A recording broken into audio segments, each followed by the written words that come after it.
The first thing Mara felt was pressure. Not pain, just a strange, deliberate weight pressing against her upper back, followed by something sharp but light tapping through the fabric of her jacket. Tap, tap. Her hand flew to the sidearm at her belt before her brain even finished waking up. "Contact!" she whispered sharply, muscles locking, heart hammering like an alarm siren. The jungle around the outpost was quiet. Too quiet. No warning calls. No motion sensors tripped. No alarms.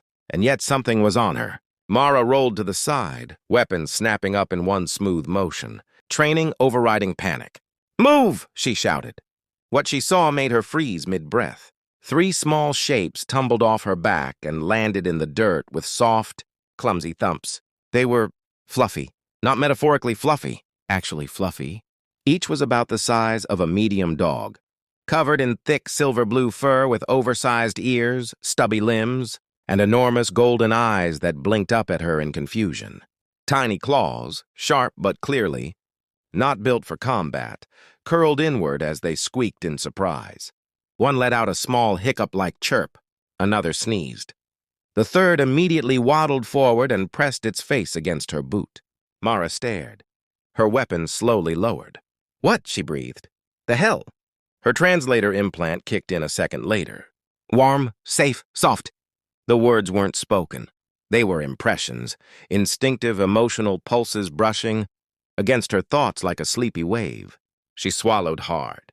These weren't attackers. They were children, alien children, and judging by the way all 3 were now attempting to climb back onto her legs, they were very, very tired. VRL 9 was listed in the Galactic Archives as a Class 3 hazard world, not because of predators, but because of parents. The native species, the Threxil, were massive quadrupeds standing nearly 3 meters tall at full maturity, armored hides, curved horns, natural strength capable of cracking shuttle plating. Their young, however, were soft-furred, heat-seeking, emotionally imprinted little bundles of chaos. Mara had read the briefing.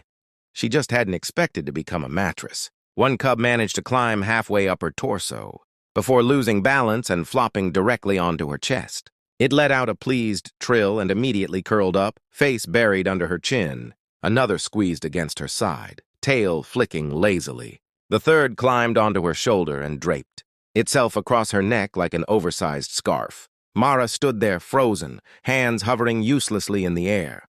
"Command," she whispered into her comm, voice tight. "We have a situation." Static crackled. Then Lieutenant Rowe's confused voice replied. "Define situation, Mara." "I am currently being occupied," she said carefully, "by 3 Threxil cubs." Silence. "Say again?" "They climbed on me," she added. "I think they're trying to sleep."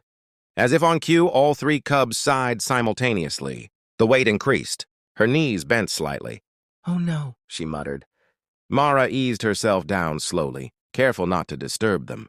The ground was cool beneath her, damp with moss and alien soil. She leaned back against a tree trunk as the cubs rearranged themselves with expert efficiency. One curled into her lap. One pressed against her chest.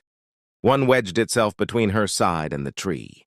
Their body heat was intense, far warmer than expected. The cold night air no longer touched her skin. Her implant translated more impressions. Safe place found. Large protector. Warm nest. Her throat tightened. She had faced raiders, pirates, and creatures that could dissolve bone. This was somehow harder. "Mara," Command whispered urgently through the comm. "Adult Threxil patrols are inbound. Do not move." "I can't," she whispered back. "If I move, I'll wake them." As if sensing her tension, the cub on her chest lifted its head, yawned widely, revealing tiny, blunt teeth, and gently pressed its forehead against her collarbone. "Don't leave." Her breath hitched. "I'm not going anywhere," she murmured softly, surprising herself. The ground began to tremble. Heavy footfalls echoed through the trees. Leaves shook. Birds fled. Mara didn't move. She didn't raise her weapon. She didn't breathe. Massive silhouettes emerged from the darkness. 3 adult Threxil, towering and powerful, eyes glowing faintly in the night. Their attention locked onto her instantly. A low rumble vibrated through the air.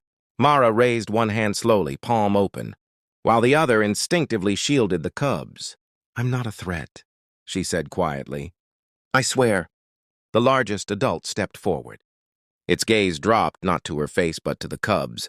All three were fast asleep, completely, utterly. One had begun to snore. The rumble shifted. The translator hesitated, then spoke. They chose you. Mara swallowed. I didn't mean to. The adult Threxil lowered its massive head until it was level with hers. One enormous claw extended, not threatening but cautious. It gently touched the cub on her chest.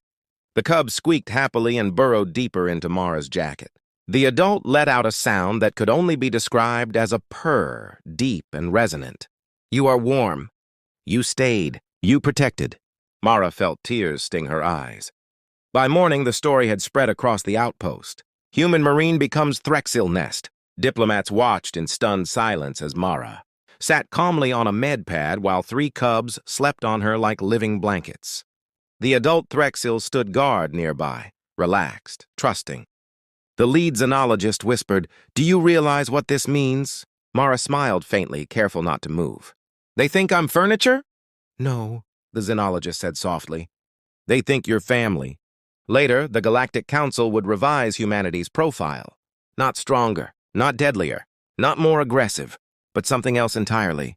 Humans possess an unclassified trait. Any species young can feel safe with them.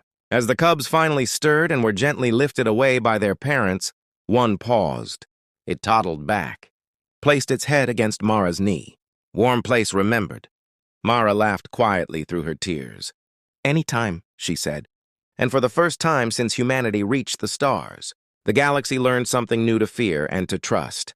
A human who stays.